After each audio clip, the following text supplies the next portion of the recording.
అమ్మ పెళ్ళి చేసుకొని ఇంకో ఇంటికి వెళ్ళేంత వరకు తెలియలేదమ్మా, అందరూ అమ్మలా ఉండలేరని. ఇక్కడ కష్టపడేంత వరకు అర్థం కాలేదమ్మా, నువ్వు అక్కడ ఎంత కష్టపడుతున్నావు అని. ఒక్క బిడ్డకి జన్మనిచ్చేంత వరకు అర్థం కాలేదమ్మా, నువ్వు ఎంత నొప్పిని భరించి నాకు జన్మనిచ్చావు అని.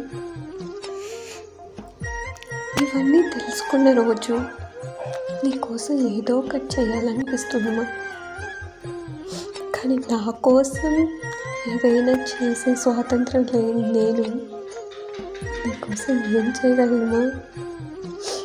కనీసం నేను చూడటానికి కూడా ఇంకొకరి పర్మిషన్ తీసుకోవాల్సి వస్తుంది కదమ్మా. ఏడాదికో ఏడాదిన్నరకో చుట్టాలాగైనా నాకు వెళ్ళడానికి పుట్టిల్లుంది, అమ్ముంది, నువ్వు ఉన్నావు.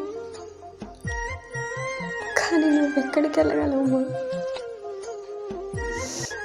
తల్లి కళ్ళలో పొంగే గంగతో గుండె తడిసిపోలేద జగదీశ, ఇటువంటి తల్లి